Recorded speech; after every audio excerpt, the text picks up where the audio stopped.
పరిస్థితి కులం అంటే పరువు హత్యలు అనేది. కులం అనేది అనేక వందల సంవత్సరాలుగా ఒక మర్రి ఓడలాగా గట్టిగా బలంగా పునాది వేసుకున్నటువంటి ఈ సమాజంలో కులం పోవాలని చెప్పేసి మనం ఇలాంటి చిన్న చిన్న సదస్సులు, ర్యాలీలు, నిరసన కార్యక్రమాలు చేపట్టాము. ఆచరణాత్మక కార్యక్రమాలు కుల నిర్మూలన జరగాలంటే అనేక ప్రజల్ని సేకరించి, మహిళల్ని సేకరించి కులం పోవాలని చెప్పేసి ఒక 2-3 గంటలే మాట్లాడుకుంటాం. 2-3 గంటల్లో పోతారు ఆ కులం అనేది. ఎందుకంటే వందలాది సంవత్సరాల్లో పేరుకుపోయింది కులం అనేది. ఎందుకంటే మనం ఇంకా అంటే మనం కూడా మనం ఇక్కడికి వచ్చినటువంటి వాళ్ళు కూడా నిజం చెప్పుకోవాలి. నిజం చెప్తే నిజం ఎవరికైనా అది వ్యతిరేకంగా ఉంటుంది. నిజం డిఫరాంట్ అది ఖచ్చితంగా మారింది చెప్పి. అది కాక మనం ఇక్కడికి వచ్చినటువంటి వాళ్ళు కూడా కులం అనేది మన మైండ్లో లేదా, ఇక్కడికి వచ్చిన వాళ్ళు లేదా, ఉందా లేదా? ఉంది. ఎందుకంటే అది పోదు, ఎప్పటికీ పోదు. అది దీర్ఘకాలికంగా పోరాటం చేస్తే తప్ప పోయేటటువంటి పరిస్థితి లేదు. కులాంతర వివాహాలు చేసుకోవాలి, కులాంతర వివాహాన్ని ప్రోత్సహించాలని చెప్పి చెప్తుంది. మనం ఎవరైనా కులం కాని పిల్లగాడికి మన అమ్మాయిని ఇచ్చి పెళ్లి చేస్తాం, ఒకరు ప్రేమించుకుంటే ఒప్పుకుంటామా? అది ఇన్ని సంవత్సరాల బట్టి మనం చెప్పుకుంటూ పోతున్నాం. కానీ మనలో ఏమన్నా మార్పు జరిగిందా? సమాజం అంటే ఎవరు? మనమే. సమాజంలో మనుషులే సమాజం. మనలో మార్పు జరిగితే సమాజంలో మార్పు జరిగింది. మనలో జరిగినప్పుడు సమాజంలో మార్పు జరగదు కదా. అందుకోసమే ఆ వైపుగా ప్రయత్నాలు చేయాలి.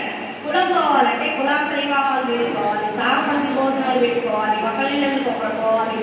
అంటే ఏదో పండగ సందర్భంలో పోవడం కాదు, లేకపోతే కింద కులాలలో ఆర్థికంగా ఉండి, హైయర్ క్యాస్ట్లో ఆర్థికంగా ఉండి, ఆర్థిక సమానతను బట్టి తీసుకోవడం, పెళ్ళిళ్ళకి, పేరెంటాలకి అట్లా కాదు కులం పోవడం. అంటే అంటే ఏదే కులంలో, కింది కులంలో ఆర్థికంగా ఉన్నటువంటి వాళ్ళని హైయర్ క్యాస్ట్లో ఆర్థికంగా ఉన్నటువంటి అట్లా తీసుకుంటే కులం పోదు. ఎందుకంటే మనం ఉన్నాం ఒక ఎస్సీ కుటుంబాలను ఇళ్ళలో పోయి మనం భోజనం చేస్తాం, మనం చేస్తాం పోయి. కానీ వాళ్ళు మన ఇళ్ళకి తీసి భోజనం పెట్టరు. ఎందుకంటే అది మన తప్పు కాదు.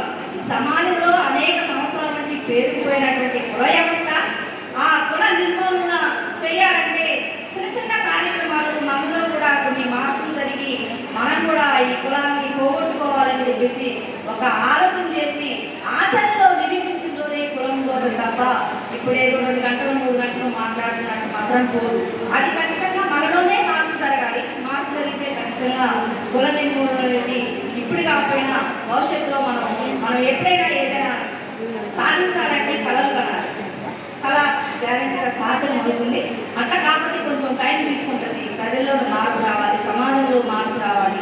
అట్లా కులంకాల ఖర్చులు అనేవి జరుగుతున్నాయంటే ఒక నిజంగానే ఆర్థికంగా ఉన్నవాళ్ళు ప్రేమించి పెళ్లి చేసుకున్నా కూడా కులం తక్కువగా చూస్తున్నారు. అంటే మన భారతదేశంలో కుల వ్యవస్థ అనేది చాలా ప్రధానమైనది.